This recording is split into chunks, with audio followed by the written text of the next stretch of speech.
Hello, नमस्कार दोस्तों। Kumar Sachin sir channel में आप सभी का स्वागत है।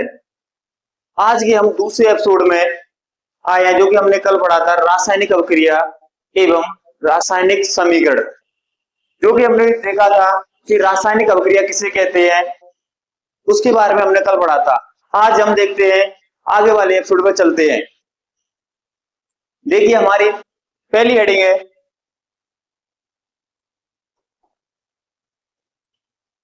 पहली हेडिंग है फर्स्ट हेडिंग फर्स्ट हेडिंग है उपचयन अभिक्रिया कि उपचयन अभिक्रिया किसे कहते हैं। यानी कि ऐसी रासायनिक अभिक्रिया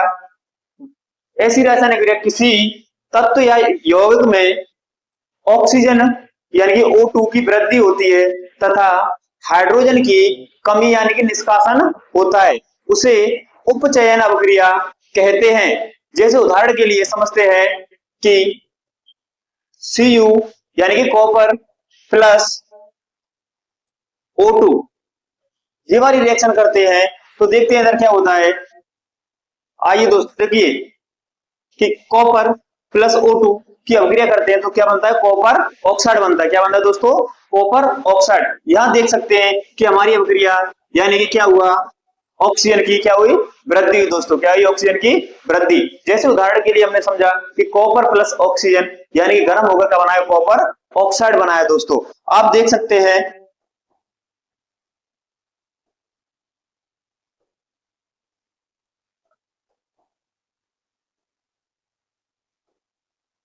क्या बना दोस्तों, CO2। इसके बाद अगली परिभाषा आती है कि अपचयन अभिक्रिया किसे कहते हैं। इसके बाद कौन सी अभिक्रिया आती है, अपचयन अभिक्रिया। अपचयन अभिक्रिया दोस्तों उपचयन अभिक्रिया की बिल्कुल जस्ट उल्टी होती है।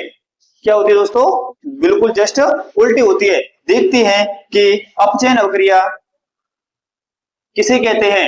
आइए दोस्तों कि अपचयन अभिक्रिया क्या होती है। यानी कि नंबर 2 है हमारी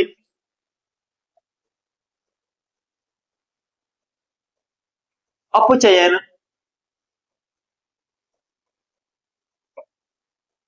अभिक्रिया। यानी कि अपचयन अभिक्रिया क्या होती है दोस्तों, उपचयन अभिक्रिया की जस्ट देखिए दोस्तों, कौन सी अभिक्रिया, हमारी अपचयन अभिक्रिया। क्या होती है, अपचयन अभिक्रिया। दोस्तों इसे थोड़ा सा करेक्शन कर लें कि अपचयन अभिक्रिया, कि अपचयन रिएक्शन, इसे कनेक्ट करेक्शन कर सकते हैं। देखिए, यह अपचयन की बिल्कुल उल्टी होती है। क्या होती है, अपचयन की बिल्कुल उल्टी होती है। क्या होती है दोस्तों, अपचयन की बिल्कुल उल्टी होती है। देख सकते हैं आप कि यह अपचयन की बिल्कुल विपरीत होती है।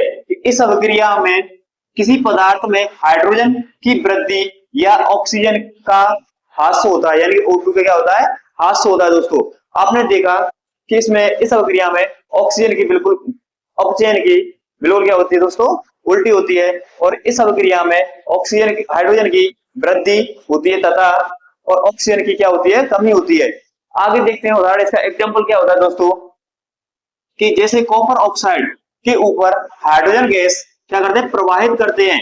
हाइड्रोजन गैस क्या करते हैं, प्रवाहित करते हैं। तो तथा क्या बनता है हमारा, देखिए copper oxide plus hydrogen, copper oxide plus hydrogen को जब हम क्या करते हैं दोस्तों, गर्म करते हैं, तो हमारा ऑक्सीजन यानी क्या हो जाता है, अलग हो जाता है। यानी क्या होता है, ऑक्सीजन अलग होता है तो हमारा क्या बनता है दोस्तों, कॉपर बन जाता है। क्या बन जाता है, कॉपर बन जाता है। प्लस क्या बनता है हमारा दोस्तों, जल बनता है। क्या बनता है दोस्तों, जल बनता है। देखिए दोस्तों, क्या बना हमारा, कॉपर बना। और क्या बना बना दोस्तों, हमारा जल बना। हमारा क्या बना, जल बना। इसके बाद हम चलते हैं अपनी रेडॉक्स अभिक्रिया, जो कि एग्जाम की दृष्टि से इतनी मोस्ट इंपोर्टेंट है कि पेपर में पूछी जाती है दोस्तों। क्या होती है, पेपर में पूछी जाती है, बहुत ही ज्यादा पूछी जाती है।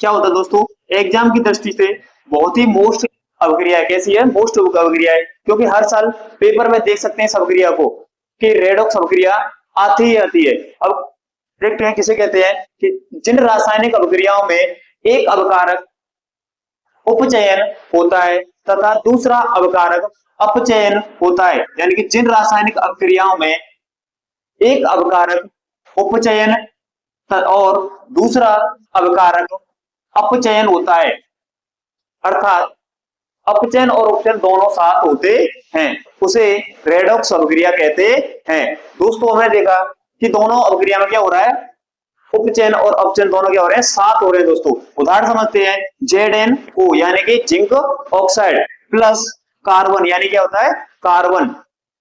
जो हमारा C होता है वो कार्बन होता है। दोस्तों क्या होता है, कार्बन। जब इसकी अभिक्रिया कराई, हमने इसे गर्म किया तो क्या बना रहा है, जिंक बना। क्या बना दोस्तों, जिंक प्लस CO। क्या बना दोस्तों, CO, जिसे क्या बोलते हैं हम, कार्बन मोनो ऑक्साइड। क्या होता है दोस्तों, ये कार्बन मोनो ऑक्साइड होता है, जिसमें अपचयन में ऑक्सीजन हाइड्रो जिंक ऑक्साइड के साथ ऑक्सीजन निकलकर जिंक बना, जिसे अपचयन हुआ। क्या हुआ दोस्तों, अपचयन हुआ। जिसके साथ उपचयन कार्बन के साथ जुड़कर क्या बनाया, CO बनाया। क्या बनाया दोस्तों, CO। क्या हुआ, वो फिर उपचयन अभिक्रिया हुई। क्या हुई दोस्तों, उपचयन अभिक्रिया हुई हमारी, जो कि आप जिसमें उपचयन में क्या हुई, ऑक्सीजन की क्या होती है, हमेशा वृद्धि होती है। दोस्तों क्या होती है, उपचयन में वृद्धि होती है। और सीधी भाषा में समझिए, अपचयन में क्या होती है दोस्तों, ऑक्सीजन की कमी होती है। क्या होती है दोस्तों, कमी होती है। इसे कहते हैं रेडॉक्स अभिक्रिया। पेपर की दृष्टि से बहुत ही मोस्ट इंपोर्टेंट अभिक्रिया है। चलते हैं अगले नेक्स्ट टॉपिक पर।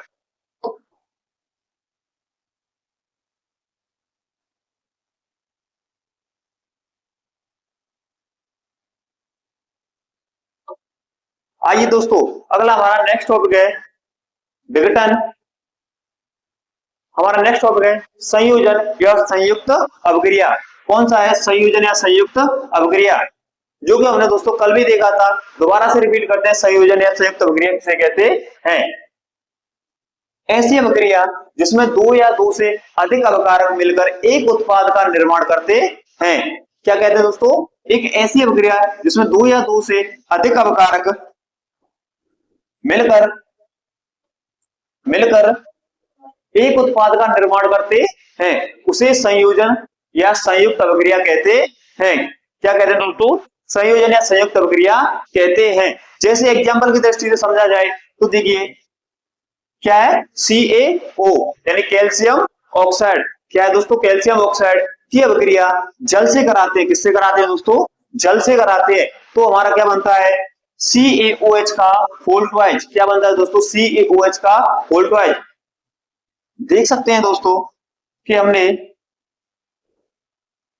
जैसे ही अभिक्रिया की, इसमें कितने अवकारक है हमारे दोस्तों, दो अवकारक है। एक पहला अवकारक और ये दूसरा अवकारक। ये दोनों हमारे दोस्तों क्या है, अवकारक है। क्या है दोस्तों, ये हमारे अवकारक। ये हमारे दोनों दोस्तों क्या है, अवकारक। और हमारा उत्पाद क्या बना, Ca। क्या बना हमारा दोस्तों उत्पाद, CaOH का होल ट्वाइस, जो कि किसका फॉर्मूला है दोस्तों, ये फॉर्मूला किसका है, कमेंट बॉक्स में जरूर बताएं। ये फॉर्मूला भुंजा हुआ चूने का सूत्र, किसका सूत्र है दोस्तों, भुंजा हुआ चूना। किसका दोस्तों सूत्र है, ये भुंजा हुआ चूने का सूत्र है। देख सकते हैं दोस्तों कि संयुक्त अभिक्रिया क्या होती है, यानी कि ऐसी अभिक्रिया जिसमें दो या दो से अधिक अवकारक एक मिलकर एक उत्पाद का निर्माण करते हैं, उसे संयुक्त या संयोजन अभिक्रिया कहते हैं। दोस्तों आपकी समझ में आया होगा। चल